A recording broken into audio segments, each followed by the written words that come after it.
Hey, what's up, everybody? Welcome to my lane. My name is Lane, of course, and I'm super excited to be here. If you're somebody that's into spiritualism, Christianity, God, and politics, and combining the two, you might really enjoy this channel. So, if it's your first time, hi. If you're coming back, I only have a few subscribers, so it really means a lot. I appreciate it. So, let's make sure you hydrate while we enjoy our talk together. And today, I wanted to dive into this question. Does being Christian mean that we have to support open borders at all costs? I think this is such an important conversation to have and address because after the Biden-Harris administration subjected us to absolute chaos and a mass migration crisis that was literally expediting the collapse of the American empire. And of course, after Trump came into office, he was quick to secure that border and start these mass deportations. And of course, we've seen the radical left erupt over this and defending this radical and foolish notion that we should have open borders. And we hear the common talking points. No one is illegal on stolen land. Jesus was an immigrant. What happened to love thyself? So they love throwing Bible stuff at our faces, right? And the problem is they're so comfortable doing this because Christians themselves are a lot of times Bible illiterate. If you don't know what's in the Bible, you don't know how to defend yourself against these ridiculous accusations, which we will break down, right? And I think it's very important that we get familiar with the Bible because there's so much wisdom in there and there's so much guidance that we can get and answers in terms of how to handle this mass migration crisis that we have experienced and how to handle future ones as well for the sake of our nation. Now, the problem with the left is that they overemphasized empathy and compassion to the point where they completely abandoned wisdom, they completely abandoned logic, and it turns very toxic because now they subject their fellow neighbors and citizens into complying into things they are not okay complying with. I, as a Latina and a Christian, just get a lot of backlash because I'm a Latina, I have to support illegal immigration because my parents are immigrants. It's like, no, honey, I don't have to support illegal immigration. I support immigration, but legal. Okay? I support vetting. I support security. Just because I'm a Latina doesn't mean I have to support illegal immigration. And then because I'm a Christian, now they love to throw another ball, right? You should love everybody, though. How dare you be a Hispanic? How dare you think something else than we do, So they get very upset. I hear all sorts of accusations. I'm a traitor. I'm a fake Christian. Whatever, you name it, right? But the Bible is very clear. It honors both compassion and law and order. So what do I mean by that? Let's dive in. Listen to me, Republicans, listen! You are the people in history they warned us about! They warned us about people like you! Pay attention! We're losing our democracy! Wake up! Wake up!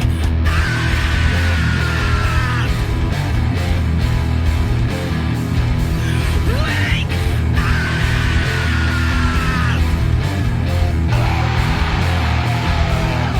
So let's look at the biblical perspective on immigration. So God does command compassion for the foreigner, right? Let's look at Leviticus chapter 19, verse 34.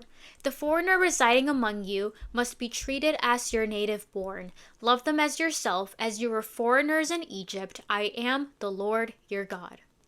Here, God clearly emphasizes the importance of love, treating people with dignity, regardless if they're foreigners, right? But here's a key thing I want you to acknowledge. The foreigner residing among you, because this is a key part of this line, because there were rules and vetting that had to happen before this foreigner could even reside among the Israelite community, which we'll get into. Now, am I saying that we treat an illegal immigrant like crap? Like, no. But my point is that there were requirements for a foreigner to reside in a community, which I will get to later. Now, the other thing that we have to acknowledge in terms of immigration is that God does value law and order. Let's look at Romans chapter 13, verses 1 to 2. Let everyone be subject to the governing authorities, for there is no authority except that which God has established. The authorities that exist have been established by God. Consequently, whoever rebels against the authority is rebelling against what God has instituted, and those who do so will bring judgment on themselves. This passage is very clear. God does support the rule of law and expects human beings to respect it as well. Does this mean that we have to respect oppressive government? That could be a whole separate episode, because there is Bible verses addressing that, right? But the point is, God upholds the rule of law and expects his people to respect the governing authorities. Now let's bring it back to illegal immigration, because a common talking point that I hear from the left is always, well, the illegal immigrants, they have not committed a crime.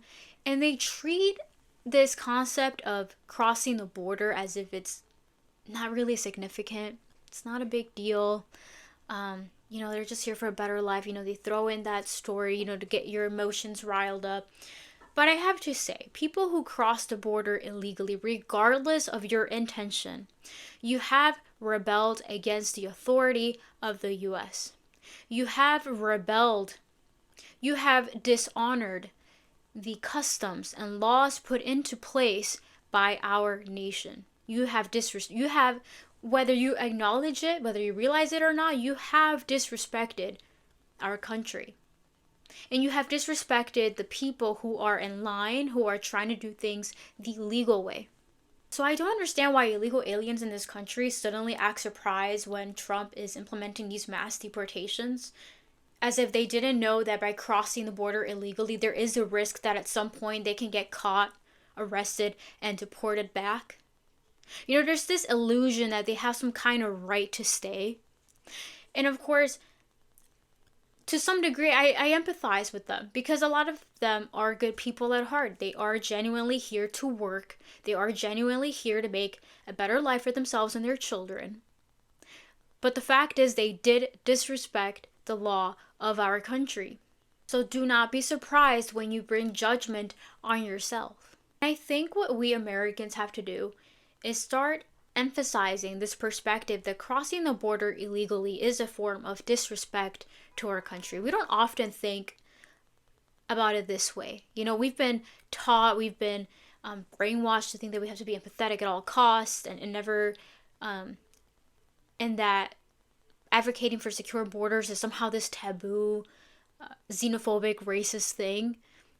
But it's like, no, it's disrespectful to violate the law of our country. Now let's talk about the moral and practical problems with open borders. Let's look at Exodus chapter 22, verses 22 to 24. Do not take advantage of the widow or the fatherless. If you do, and they cry out to me, I will certainly hear their cry. My anger will be aroused, and I will kill you with the sword. Your wives will become widows, and your children fatherless. When we have open borders, what do you think we invite? We invite human trafficking, drug smugglers, kidnappers, extortion. The amount of stories I've heard of illegal immigrants going above and beyond to get to this country and have experienced extortion, kidnapping, theft, and other forms of exploitation by criminal organizations. I've heard of people stepping over dead bodies. Children were disappearing. It's a disgusting, awful, scary journey. Why are we encouraging people to make this dangerous journey to our country this way? And what makes me sick is that these human traffickers, that these smugglers, these people that encourage foreigners to come into our country, prey on their desperation, prey on their circumstances, that they sell them this dream of what the United States is like. And if you just come here, it's like the promised land. Your dreams will come true. You'll become rich. They sell. What people need to understand is that these people sell this hyperinflated version of America. They don't talk about the problems of America, because us citizens, we recognize that our country is in deep trouble. The USA is in trillions in debt. Everyone is fat. There's a massive moral decay. we have this ridiculous melting pot that everyone seems to glorify without realizing that we're just all meshed up into this horrible recipe where no one knows what America even means anymore. We have Elon Musk uncovering USAID corruption, uncovering where our tax dollars are going. So you tell me right now, what is Christian about allowing millions to pour in an already crumbling empire? Why are we selling people this dream of America when it is already in the phase of collapsing? Our country is in deep trouble, and bringing in millions of people in only expedites the fall of this empire. Frankly, I am so thankful for the Trump administration because it gives us hope that perhaps we can bring our country back in order, back into the right path to fix it up and make it into a great empire once again, because we are in deep trouble. So I don't know why we're selling foreigners this image that we're this perfect country where there's money growing from trees. Like, no, we're all screwed. The other problem is limited job opportunities, because what you're going to start seeing is anti-American companies firing its citizens and hiring these illegal foreigners for a much lower pay rate in exploitative job conditions, oftentimes dangerous and unsanitary. So why would we put foreigners into these circumstances when we're called to treat foreigners equal? And we cannot achieve that by allowing millions to pour in, right? The other problem is the enemies of the USA come in. Now, there were some reports, rumors that the Venezuelan government was allegedly releasing its prisoners to reduce the problems of an overcrowded prison. So what they saw was, hey, the USA is allowing everyone and their mamas to walk in. Why don't we just send our problem over to the US? Of course, the Venezuelan government has repeatedly denied these accusations, but let's just go into imagination land for a bit. Imagine you're the president of Venezuela. Imagine you're incompetent. Imagine you don't know how to fix your country because you suck. And instead of doing something for your country for the love of God, you think, I can just give my problems to another country that's allowing all problems to walk in through their border. So if you're smart and incompetent, you're going to send your prisoners over to that country. I know I would if I was the president of Venezuela and incompetent. That's exactly what I would do. In fact, that makes him smart. And of course, now when all these people start pouring in, we lack a good vetting process. Because if the rate of the people coming in is a lot faster than the ability to vet them properly, then the quality of the vetting process significantly goes down. While there are illegal immigrants that are here to really better themselves, there are people that are here to do crime, to cause chaos, to cause disorder. And the lack of a proper vetting system makes it very difficult to tell the difference between someone genuinely seeking refugee status and then someone who is engaging in criminal behavior. And as a result, we as citizens have felt unsafe during the Biden-Harris administration. Remember when we saw all these illegals just barge through the gates? That was terrifying to see. Like, we have no idea who these people are, and we were expected to comply, and they kept gaslighting us over and over and over again.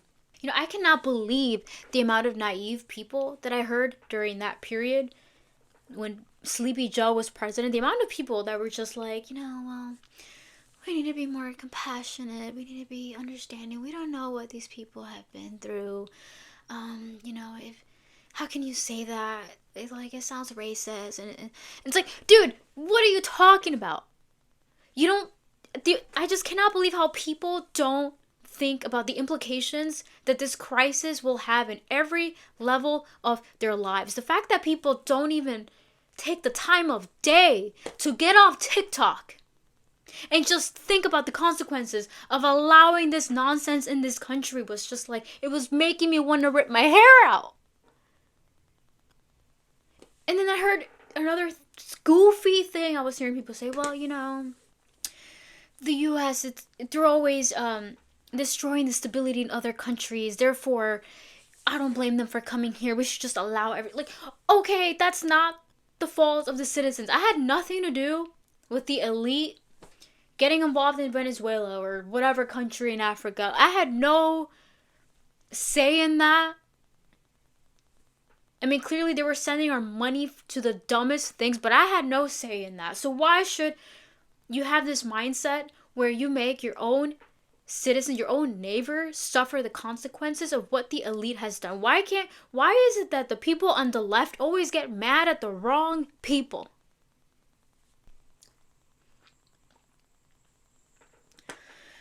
Bear with me, guys. Now, speaking of vetting, before I go into other problems of open borders, is that in the Bible there were several instances of foreigners, strangers getting tested, vetted, evaluated, whatever you want to call it, before they were able to integrate in the Israelite community. And once you look into these stories, you notice a common theme that the Bible emphasizes hospitality, empathy, but also justice and obedience to God's law. There are also times where there was a careful examination of foreigners' motives and loyalty. So let's take a look at some specific examples. Let's look at the story of Rahab. Now, Rahab was a Canaanite woman, and forgive me if I'm pronouncing any of the names or places wrong, okay? But she was living in the city of Jericho. And there were Israelite spies that were sent to scout the city of Jericho before they invaded. And Rahab, who happened to be drawn to the God of the Israelites, was kind enough to hide the Israelite spies from getting caught. As a result, the Israelite spies, once they took over the city and invaded and destroyed everything and everyone in it, they spared Rahab and her family, and she was integrated into the Israelite community and even became part of the lineage of King David. So what can we learn about this story? Rahab was allowed in not just because, the Israelite spies had to be compassionate and empathetic as the left would want you to be, but because Rahab expressed and demonstrated loyalty and faithfulness to the God of the Israelites. So she had to meet a certain requirement for her and her family to be spared and be integrated into the community. Let's look at another example. In Exodus chapter 12, verse 48, there was a foreigner who wanted to participate in the Passover feast, but first had to be circumcised. This was a form of vetting. The foreigner had to demonstrate commitment to the religious practices of the Israelite community before he was even allowed to partake in these rituals. So again, it's like they had to go through this vetting process. Can you demonstrate your loyalty and commitment to us before we allow you into our community? Let's look at the Queen of Sheba. Now, the Queen of Sheba was a foreign ruler and visited the King Solomon. She was very intrigued by what she had heard about him, that he was this very wise king and he had this great relationship with God. So she came in with a lot of gifts and wanted to meet him and see if the rumors were true. Queen of Sheba, what she was really doing was vetting and testing the sincerity of Solomon's wisdom and his relationship to God. And after the Queen of Sheba saw that the rumors were true and she saw the prosperity of Israel, she was impressed. She acknowledged the greatness of God and acknowledged the influence of Israel. She left with a favorable view of King Solomon and Israel. So again, we see in this story the Queen of Sheba had to test him and evaluate him. She had to evaluate foreign influence before forming some sort of alliance. Now that we got vetting out of the way, open borders causes a strain on resources. And this is something that we all saw. We saw the chaos happening in cities like Chicago, New York, you name it, right? Because this unchecked immigration overwhelmed the services for both citizens and the illegal immigrants who have been living here for the past several decades. It impacted every single one of us, and it increased demand in areas such as healthcare, education, housing, legal services, welfare programs. And who bared the brunt of this? The taxpayer did. Our taxes went higher. There was a competition of resources, and of course, we as citizens felt frustrated because it seemed like the government was prioritizing illegal foreigners, over its citizens. And remember what I said earlier, that verse where we are called to treat citizens and foreigners residing among them as equal. What did we see with the Biden administration? We saw illegal immigrants being treated better than the citizens of the country. And that's another problem. Because this is chaotic. It's disordered. There's nothing Christian about this. This is not righteous. And we saw this when the FEMA scandal got exposed. FEMA money was going to illegal migrants and hotels and all of these expenses for them. And when we, the American people, were going through natural disasters and we desperately needed that money, we got crumbs in return. To all the people on the left, explain to me how this is loving thy neighbor, because you guys love to preach it, but I don't see it. I don't see you guys embodying that at all. And I can go on and on about the problems of open borders, economic competition, housing markets, and of course, cultural tensions and clashes. We citizens felt that we were being overshadowed and eroded by the influx of migrants who have completely different cultural practices, all in the name of inclusion and equity, and we need to be compassionate, but all this nonsense. And it has only intensified the polarization and divisiveness of this country. This country is already polarized. Why are we bringing more problems that further polarize this nation? And things like this only lead to resentment and division, okay? Let's look at the fruit of everything the Biden administration has done. It has brought chaos, disorder, crime, resentment, anger, frustration. These are not fruits of the Spirit. Clearly, this is not godly. If this was a godly thing, we would be seeing prosperity. We would be seeing peace. We would be seeing great things. But that is not what we saw with this mass migration crisis. So if you haven't figured it out, yes, we need to close our borders. We need closed borders. Let's look at another biblical example of why it's so important to have closed borders. Let's look at the story of Nehemiah rebuilding the wall. Chapter 2, verses 17 to 18. Then I said to them, you see the trouble we are in. Jerusalem lies in ruins, and its gates have been burned with fire. Come, let us rebuild a wall of Jerusalem, and we will no longer be in disgrace. I also told them about the gracious hand of my God on me and what the king has said to me. They replied, let us start rebuilding. So they began this good work. Emphasis here. So they began the good work. Rebuilding these walls is good work. Just to give a little context, Nehemiah, he was serving as a cupbearer for the king of Persia at the time. And he received permission from the king to go to Jerusalem and rebuild the city walls that were completely destroyed due to past destruction, right? So Nehemiah presents the situation to the Jewish leaders in Jerusalem and advocates that there's a desperate need to rebuild these walls for the city for both security and restoration. And this is a very fascinating passage because let's think about this for a second. When we think of borders, we think we only have it for security. But I want us to kind of dig a little bit deeper. It's not just about security, and I'll get to what I mean. Okay. Now, the ruins of the city walls not only represented physical destruction, it not only represented a lack of safety, but it represented a loss of honor. So Nehemiah calls them to start rebuilding these walls so that they can bring back some dignity to the people. This is such a crucial aspect because it describes borders in terms of its spiritual significance. Because having borders, having a wall, is a symbol of spiritual and physical renewal of the people. It brings back dignity. It brings back honor. Think about when you're in a relationship with someone.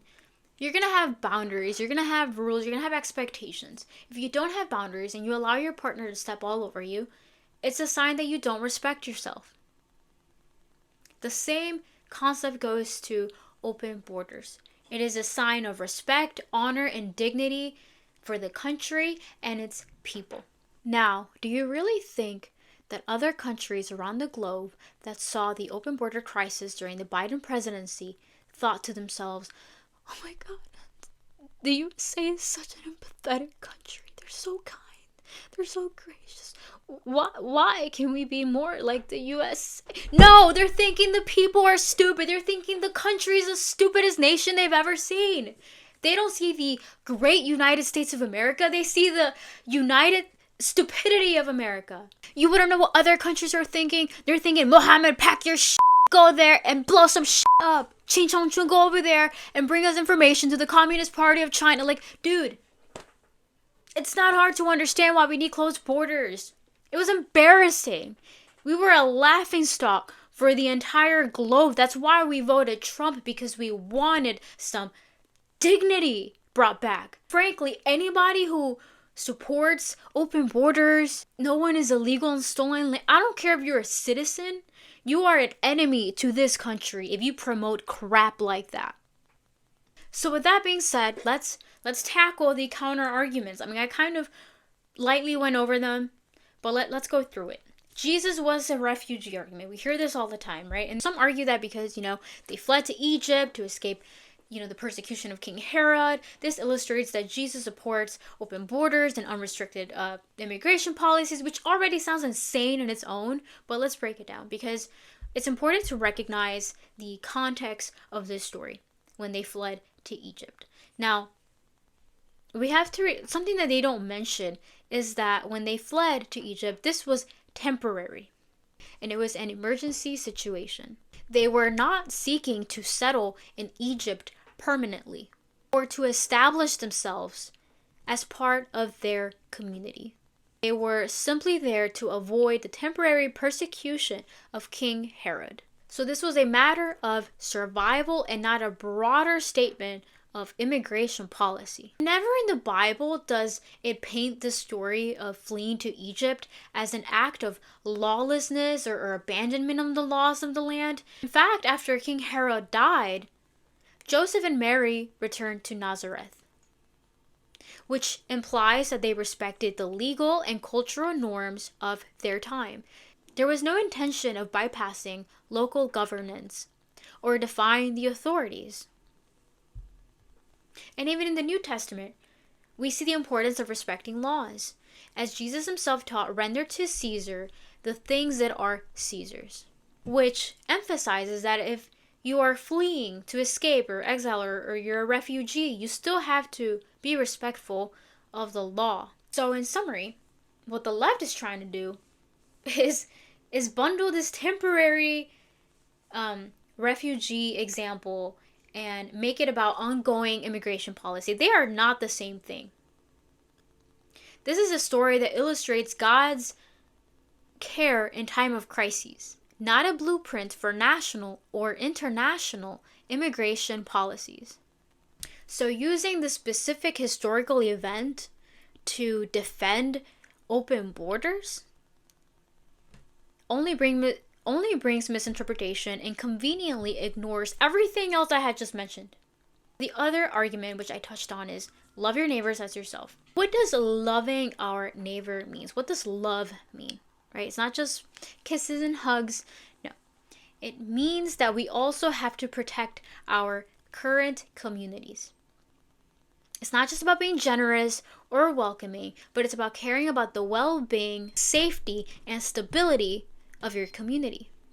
Protecting one another is a form of love. Therefore, we should encourage policies that involve wisdom. Loving thy neighbor does not mean throwing wisdom out the door.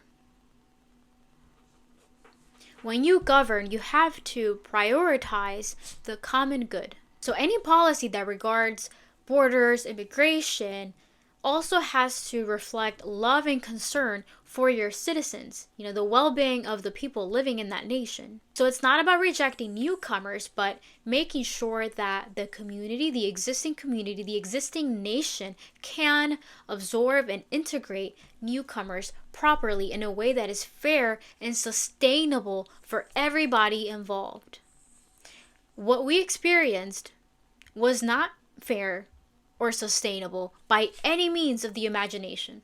I don't know why this is such a difficult thing to understand.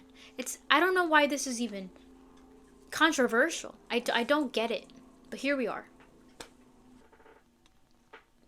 Let's have a water drinking intermission here. Because the last thing that I wanted to touch on is there's a ton of biblical references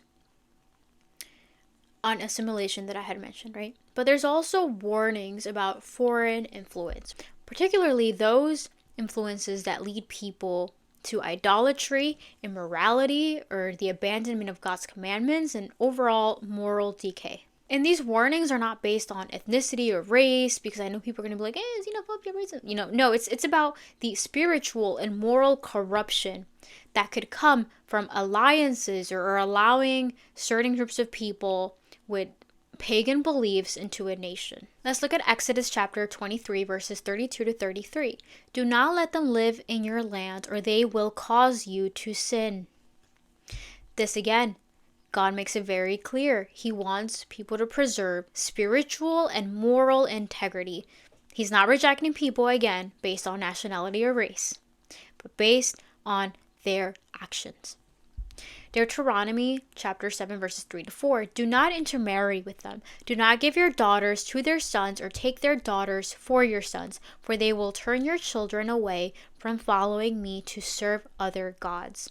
Now this passage refers specifically to pagan nations, and it underscores this principle that foreigners living among God's people were not to introduce practices that led the people of the community into disobedience or idolatry. God also makes it very clear that he does not want the nation to intermingle with those who may keep the nation away from God's commandments. Exodus chapter 23 verses 32 to 33. Do not make a covenant with them or with their gods. Do not let them live in your land, or they will cause you to sin against me, because the worship of their gods will certainly be a snare for you. Here, God makes it very clear that you should make a distinction between yourself and foreign nations whose religious practices may corrupt yours. And this is the other thing that I just have a problem with.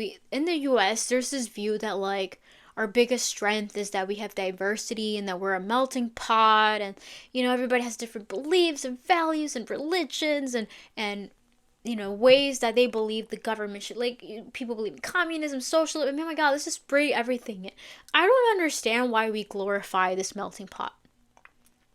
If I'm being completely honest with you, it always seemed sensical. And again, I'm not talking about race or where you come from. I'm just talking about this idea that we can all just coexist peacefully, and like one person's like a Christian and the other is like a Satan worshiper, and we can just intermingle and everything's gonna be fun. Like, no, it's gonna cause chaos and disorder. And so I think these are valid things that we in our immigration policy should take into account. And I think we're in this phase of America where we are redefining what it even means to be American, because I don't even have a meaning of what it means to be American, because it's just a huge melting pot of ingredients. There's potatoes and corn, and then there's ice cream thrown in. Like, it's just too much, that it's lost its flavor completely. And now we're trying to like figure out in this melting pot, how to remake another recipe where it's just messy. I don't know what it means to be American anymore these days, And I think we're in an era where we are reconstructing this American identity. And I think these are important questions to ask. Like, if we are a nation under God, are we to be a Christian nation? Are we to be a secular nation? These are important things, and that will impact who we allow into our nation, because if they do not align with the vision that we have for this nation, then perhaps we should not allow them in. There's also a warning about alliances. Let's look at Kings chapter 11, verses 1 to 2. King Solomon, however, loved many foreign women besides Pharaoh's daughter. They were from nations about which the Lord had told the Israelites, "You must not intermarry with them, because they will surely turn your hearts after their gods." Nevertheless, Solomon held fast to them in love.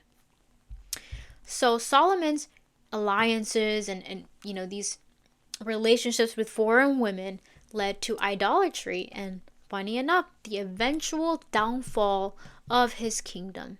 God also warns that a nation must maintain its holiness. So let's look at Ezra chapter 9, verses 1 to 2. The leaders came to me and said, "The people of Israel, including the priests and the Levites, have not kept themselves separate from the neighboring peoples with their detestable practices. They have taken some of their daughters as wives for themselves and their sons, and have mingled the holy race with the peoples around them." in this chapter. They lament the fact that people are intermingling with pagan nations that has led to corruption and disobedience to God. So in conclusion, guys, we can see that borders are a necessity. We see this over and over and over in the Bible, and we see that vetting is an important process to keeping the integrity of a community. It does not make you racist. It does not make you xenophobic. It just makes you smart. So a key takeaway I want you guys to leave with is that, yes, as Christians, we are called to love others, but we're also called to respect laws. And you can do both by supporting secure borders and have a compassionate immigration reform. It's important for us to start prioritizing wisdom over toxic empathy. For God's sake, please. So that is all that I have for you guys today. Thank you so much for watching. I really appreciate it. Every single view means the world to me. Every single subscriber means the world to me. So I would encourage anyone who's watching to share your thoughts with me in the comments. If you want to suggest policy ideas that balance both compassion and security, I would love to read your thoughts. And of course, please subscribe to my channel, drop a like. If you're somebody who's into faith-based and political discussions, I think you might enjoy my channel. So please subscribe. Every single subscriber is deeply appreciated. Thank you so much. Have a great night.